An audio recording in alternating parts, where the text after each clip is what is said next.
Hi guys, Karen here. Okay, I'm thinking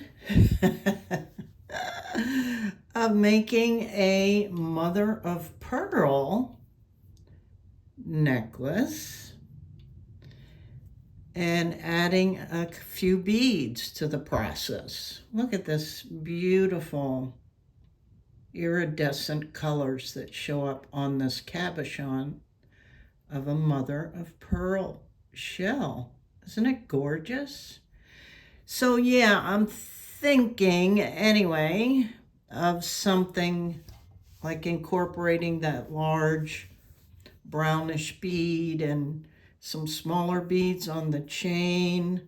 I might go with these glass beads, not sure yet, but of course we'll be using copper foil tape. I like my Hakko FX601, and I'll be using Silver Gleam for this project, and I may even do a little bit of stamping on an area or two. I don't want to overpower the beauty of the shell. So that's what I'm thinking, and it's subject to change. Of course, as you know, I try to go with the flow and bring you the whole process.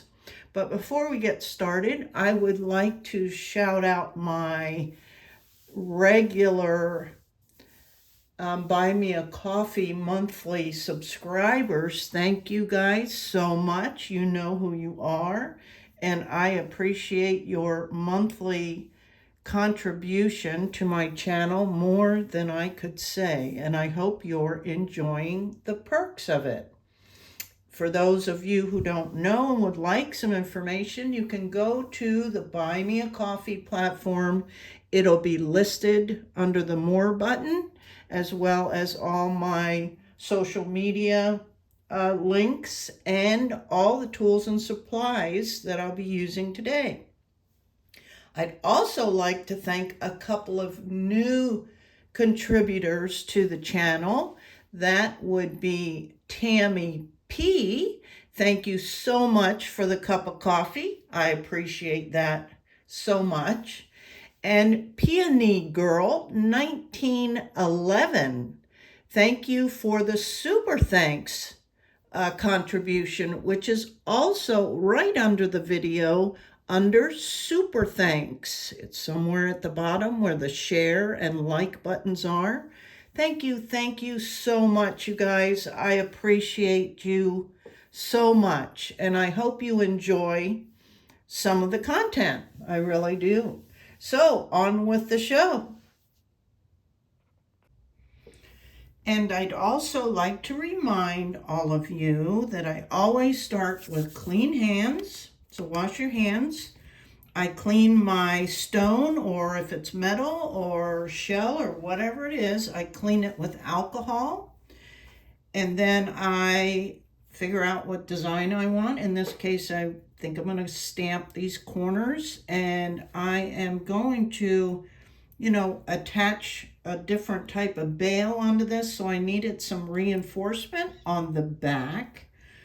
So I ran a piece of copper foil tape straight down the back so that I can flatten this piece that will be back here and solder on top of that to give this more structure where this beaded bail will be.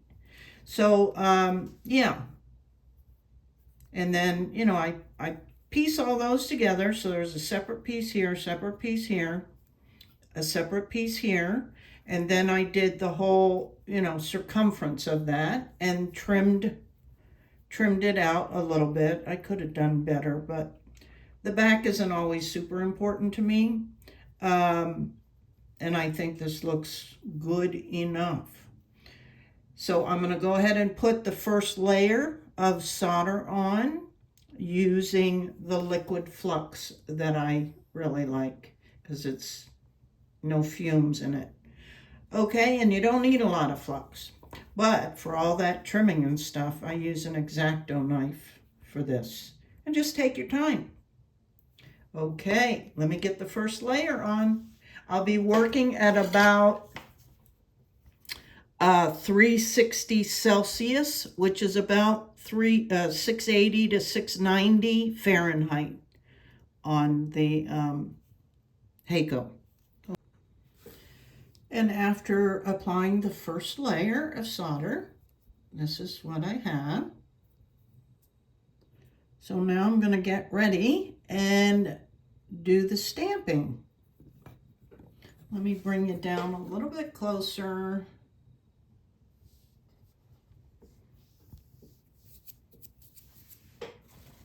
I'm going to have my stamp close by, my solder close by. I'm going to add a little bit more flux and definitely some more solder, because you need to have enough solder on there to get a decent impression.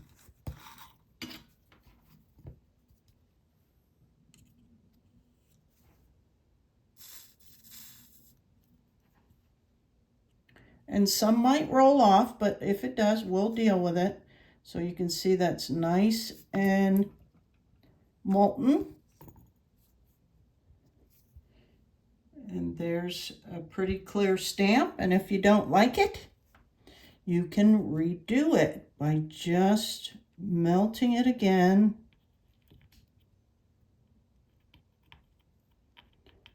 And getting it nice and molten.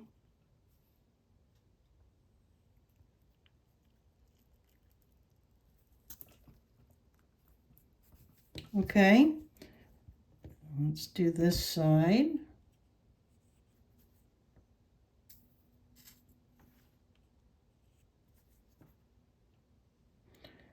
I apologize for the shakes.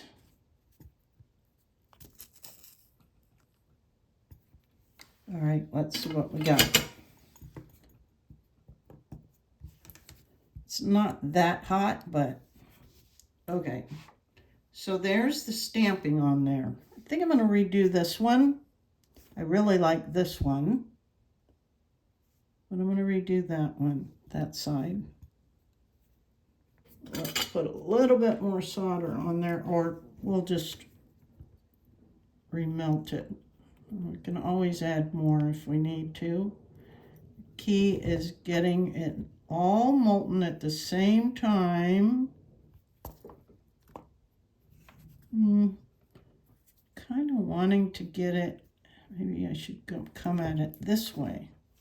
Yeah, that worked better.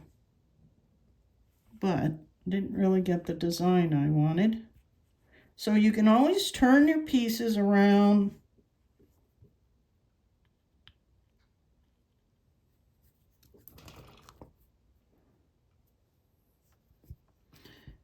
And have a look at where you want your stamping to be.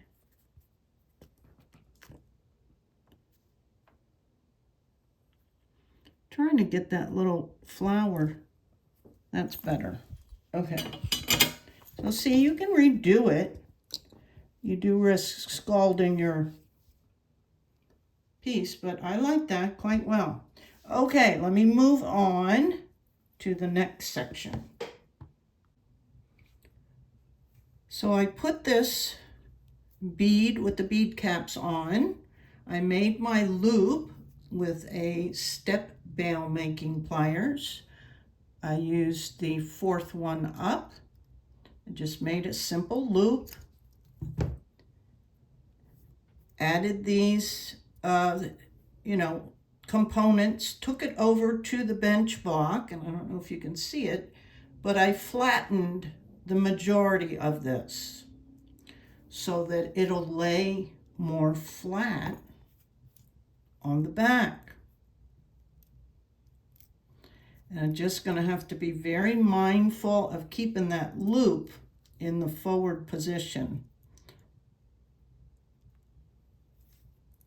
I know it's kind of hard to see, but it's going to look something like that. Now I do want to get it tighter so that these don't move around.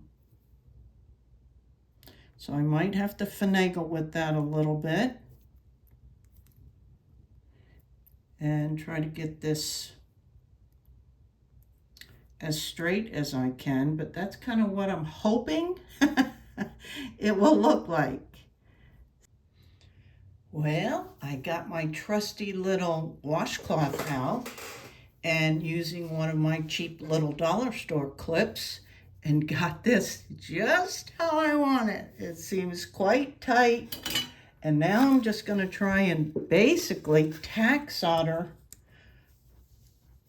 at least in a couple of areas. I might get lucky and, be able to do the whole thing, but let's see. Without disturbing everything. The reason you heard that sizzle was I put quite a bit of flux on this for this part. Usually you really can't even hear it, and you can clearly see it does not smoke like the paste. Some people love the paste. I don't, because it's greasy and it smokes and it smells. That's just my opinion. Okay, it looks like I might have got pretty lucky here. And I'll just have to even all this out because there's still a little bit of a lump. But let's let that cool and we'll evaluate it. It's still a little bit warm, so that's why I'm using the clip. It looks good to me.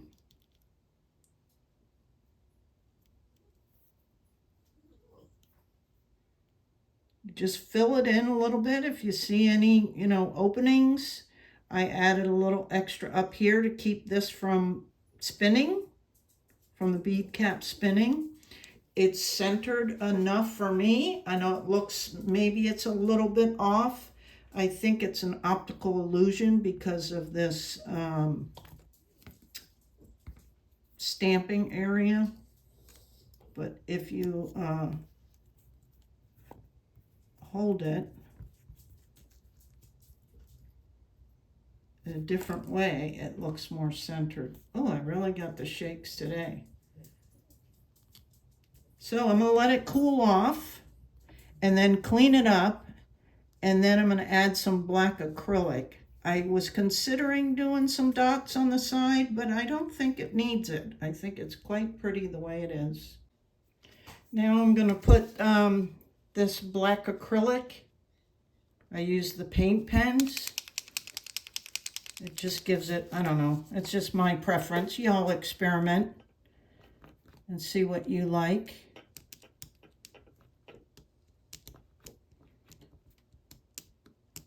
I'll be back.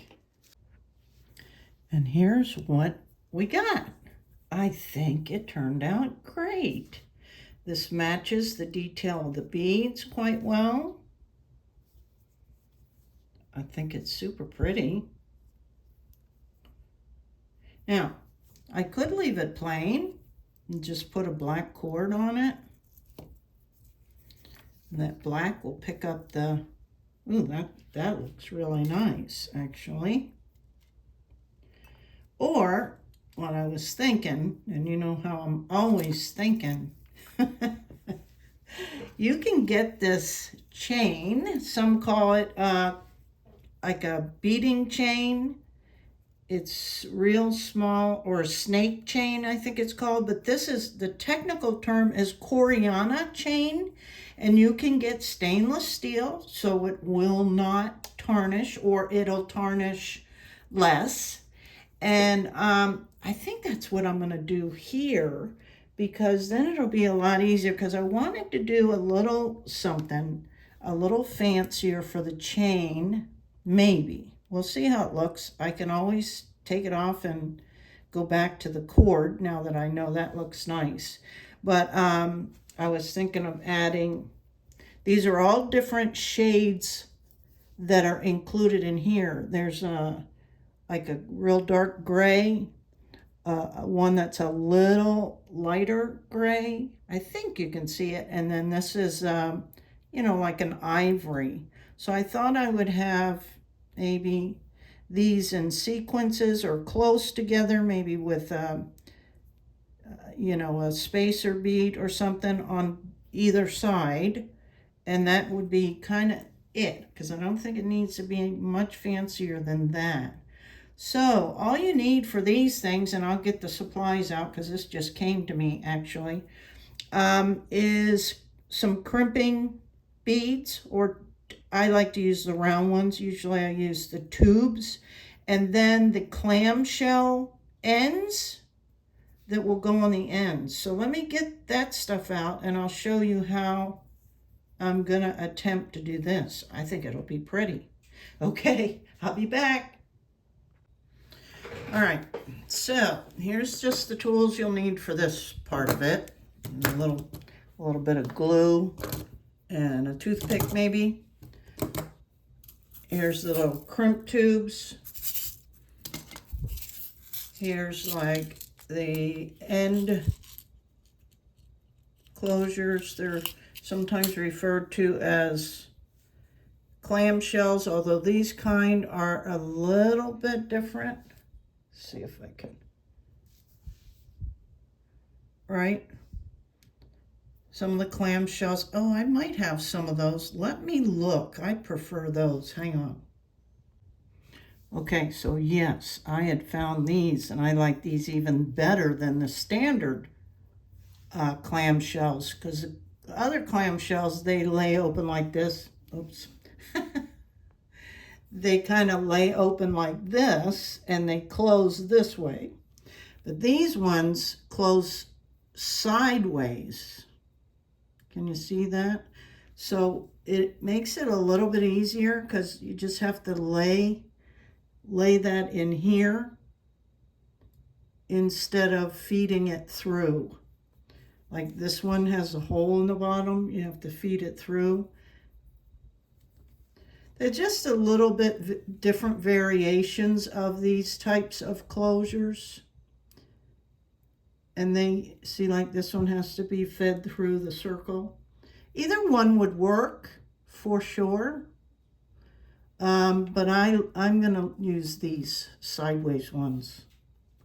Okay, so I like to put all this stuff back so it doesn't end up on the floor or in my lap or somewhere on my desk. So we need 2 of these.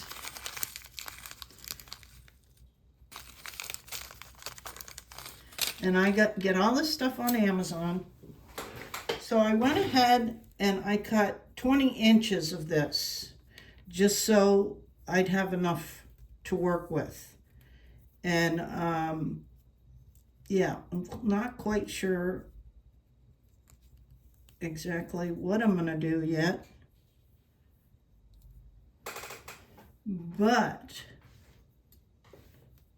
because I may just put a, because I don't want these beads to go through this. They may be, no, it looks like they'll stop. That's another thing you want to consider. Do you want your beads to go through? Do I want it really that close? And that's, this kind of stuff takes me way longer than the soldering, for sure. Because all this designing and layout and looking and measuring, and they're all really small too. So that gets me because of my age and my shakes.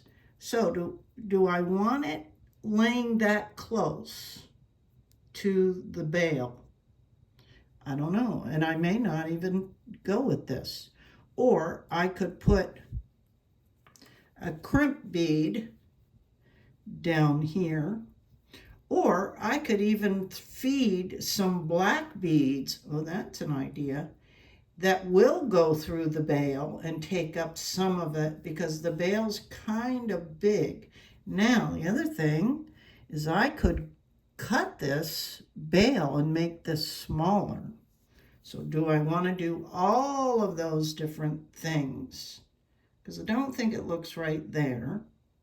All right, let me grab some black beads. Oh, boy. After trying some black seed beads. I decided on these gorgeous jet is the color. Swarovski crystals. I don't have a lot of those. I've like two cases of those that were gifted to me by a friend who had them for a long time. So these are really vintage Swarovski, and they're kind of elongated, but it was just enough sparkle, I thought. And I also went back and closed that bail up a little bit more so that I didn't have to worry as much about those beads going through, and it was the perfect size. Okay, so to keep these from moving up and down, I'm gonna get the center by the obvious way, holding the ends together and finding, and it doesn't have to be exact because I allowed myself a couple inches leeway, so I'm happy with that. Hang on. Okay, I'm gonna take a crimp bead. I'll just dump a couple of these out. And these crimp beads, yes, they make the crimping pliers, but for this particular project, you don't really need the pliers because we're just gonna crimp them flat because I'm just holding these on in place. You know, I'm not trying to make them round. But you can see how small they are. So this kind of work is a real challenge for me. But I'm going to put one on. Let it drop all the way down. And like I said, it doesn't have to be exact because I gave myself a little bit of play. And I don't want it so stiff, you know, that there's no movement. So I just flatten that. And just make sure it doesn't move on the wire, right? And then I'm going to put the other one on, the other side. And like I said, I'm going to make sure that it's got a little bit of play so it's not too stiff. And that can take a little bit of maneuvering. But once I find, like that would probably be too tight. There's no movement. You see it's real stiff. So what I'll do is I find that, get my pliers ready. You see how much more I shake when I'm trying to do fine details. But I'm just going to back it off about 1 millimeter or 2 and then crimp it. So there's still a little bit of play, right? But that it's not going to go far. And then I'm just going to measure the exact length from the center, and I'll show you how I'm going to attach this. I'm going to put a crimp right where I want it, and then I'll be laying that whole thing down in this channel. You can see there's a little dip in there, so that'll fit right down in there. And then close it up. So let me turn this around. I have markings on the edge of my desk. So that will help me. All right, so you know what I'm about to do. So I'm going to do this off camera. So you don't have to watch me, you know, mess around with it. And I'll be back. So these next steps are also very tedious and difficult for me. So I'm going to just explain what I did. So I measured the ends, got them pretty equal. They might be a millimeter or two off, you know, from being exact. But I put the crimp bead on, you know, one on each end. Then I put a little dab of E6000 down in the opening of this clam shell, and I laid the crimped area down in that, and then I took my pliers and closed it shut. I'm not going to try and do that on camera because I'll be shaking like crazy. But you can see this is closed up. You might even be able to see a little remnant of glue that I can clean up after it dries. And then all you got to do is put a jump ring on one side and a jump ring and a closure on the other side, right? So let me do that and I'll come back and show you the final piece. Alrighty, guys. I think it's lovely. What do you guys think? Wow. It really is quite elegant. I love the addition of the black beads. I think it really ties into the stamping. And just look at that flash. Isn't that gorgeous? Wow. And it's very light because this chain is like next to nothing, but it's pretty sturdy. Lots of people use it. Anyway, that's this project, and I'm quite happy with that. So another idea come to completion. So I'd love to hear from you guys. Give me your thoughts. If you like it, if you're gonna try it, and if you do try it, please share it with me. You can do that through, instant messenger on either Facebook or Instagram. I check those frequently, and I'm always happy to engage with you guys. So there you have it. Another beautiful soft solder piece. Getting a little creative here, adding a little bling. I think it looks great. All right, guys, thanks so much. I appreciate each and every one of you. Until the next time, bye now.